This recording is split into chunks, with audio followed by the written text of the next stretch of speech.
इनका जो रिप्रेजेंटेशन पहले था वो कई गुना बढ़ा है।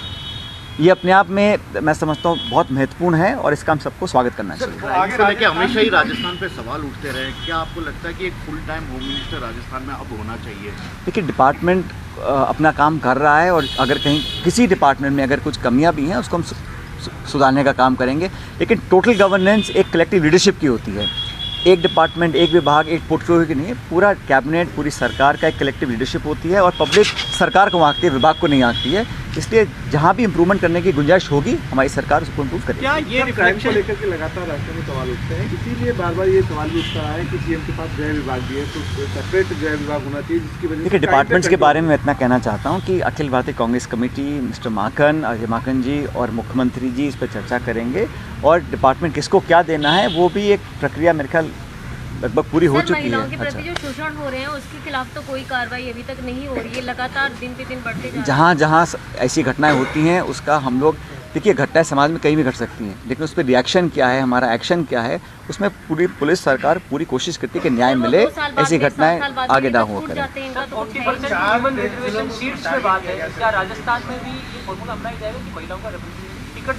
हम चाहेंगे अधिक से अधिक महिलाओं को टिकट मिले। अभी चुनाव 2 साल दूर हैं, लेकिन एक शुरुआत करी है उत्तर प्रदेश में और मैं समझता हूँ इसका अनुसरण अलग अलग राज्य भी करेंगे, लेकिन जो एक सेंस है, जो डायरेक्शन है, जो ख्वाहिश और इच्छा जो लीडरशिप की है वो है कि नए लोगों को, नौजवान लोगों को, खासकर महिलाओं को हम लोग आगे और रिप्रेजेंटेशन दें। सर, आप नजर रही है क्या?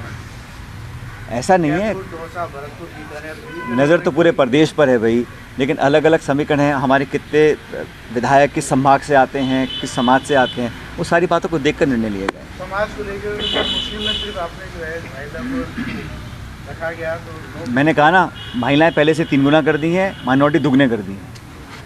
सर, ये अगला जो 2023 का चुनाव है वो आपके नेतृत्व में लड़ा जाएगा? अरे भाई, जो 2018 का चुनाव था वो भी कलेक्टिव लीडरशिप में लड़ा था ना। तो कांग्रेस में परिपाटी है कि हमेशा चुनाव कलेक्टिव लीडरशिप में लड़ा जाता है और सोनिया जी के, राहुल जी के नेतृत्व में लड़ा जाता है हर राज्य के अंदर।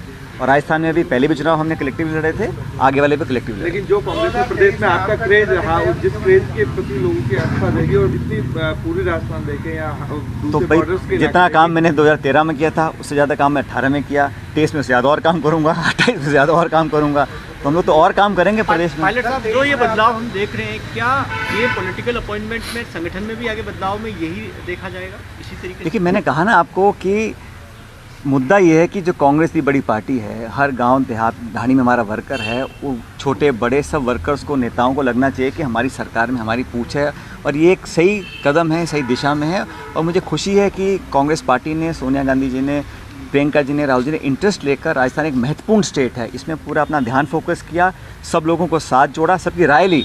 किसी एक अकेले की राय की बात नहीं है, तमाम नेतृत्व जो राजस्थान का है सब लोगों से पूछा, नए पुरानों से सबकी राय ली। अजय माकन जी ने एक एक एमएलए से बात करी है, एक एक जिलाध्यक्ष से बात करी है और फिर जब उसका स्वरूप तैयार हुआ उसमें जो हमारा प्रायोरिटी है उसको हमने आगे रखा और उसका परिणाम जो आपने कल शाम को देखा, इसलिए मुझे लगता है अच्छा निर्णय लिया। आपने कहा कि जो सोनिया गांधी जी द्वारा कमेटी बनाई गई थी उसका पहला जो स्टेप है वो अचीव कर लिया गया है, कल जो हमने देखा उसके तहत। मैंने कहा आपको, सवाल ये है कि और कौन से स्टेप्स अभी रह रहे हैं जो पूरे होने बाकी हैं?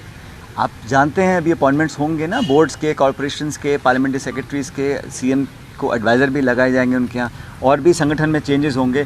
तो चेंज तो एक निरंतर प्रक्रिया है, लेकिन मैंने कहा ना, जो दिशा पकड़ी है पार्टी ने वो स्वागत योग्य है, क्योंकि अब सिर्फ 22 महीने बाद चुनाव है। हम लोगों को मुस्तैद रहना है, हम लोगों को, नए लोगों को जोड़ना है, हमारी मेंबरशिप चालू है पार्टी की, उसको और व्यापक बनाना है, लोगों को गैल्वनाइज करना है। और जो भाजपा ने नीतियाँ अपनाई हैं उसको लोगों ने रिजेक्ट किया है। प्रधानमंत्री खुद आके माफ़ी मांग के बिल ड्रॉ कर रहे हैं, मतलब दबाव है, पॉलिटिकल प्रेशर है। तो किसानों की, नौजवानों की बात तो हमको और आगे बढ़ाना है। महंगाई कमर तोड़ रही है, उसके खिलाफ जनजागरण अभियान हम लोग चला रहे हैं। तो पार्टी को सक्रिय करने के लिए लोगों को जोड़ना पड़ेगा और मैं मानता हूँ राजस्थान के अंदर कांग्रेस के कार्यकर्ताओं में इतनी ताकत है कि 2023 में चाहे कितनी ताकत भाजपा लगा ले, केंद्र नेतृत्व लगा ले, लेकिन यहाँ पर 23 में हम लोग सरकार दोबारा बनाएंगे। आपने अपने सपोर्टर्स को सब कुछ दिला तो दिया, आपने अपने लिए कुछ इस बार कैबिनेट? मैंने कहा ना भाई, सुनो, पिछली बार 200 टिकट कांग्रेस पार्टी में हम लोगों ने 18 में दिए थे, उस समय कांग्रेस अध्यक्ष था। सब लोगों को हम लोगों ने सामूहिक निर्णय कर टिकट देकर हम लोग चुनाव जीते, जो हमारे एमएलए बने हैं। तो ये जो आप बार बार संख्या पर गिनाते हो ना, ये गोट वो गोट, कोई गुट नहीं है यहाँ, सिर्फ सोनिया गांधी जी, प्रियंका जी, राहुल जी का गुट है। उसके हम सब लोग मेंबर्स हैं और ऑनरेबल मेंबर्स हैं। इसलिए हमारा मत यही है कि यूनाइटेडली होकर आगे बढ़ें और हम 23 में सरकार बनाएं ताकि 24 में पार्लियामेंट चुनाव में बहुत बेहतर प्रदर्शन करें, जो हम पिछली 2 बार से नहीं कर पा रहे। सर, आपने कहा कि सर कैबिनेट में कांग्रेस स्पष्ट हुआ, कोई निर्दलीय शामिल नहीं किया, क्या आगे जो नियुक्तियां होनी है उनमें भी निर्दलीय या भाई सब ऐसा है, जो हमारा सपोर्ट कर रहे हैं ये धारणा गलत है कि किसी ने किसी को रोका, किसी ने किसी का नाम दिया नहीं दिया।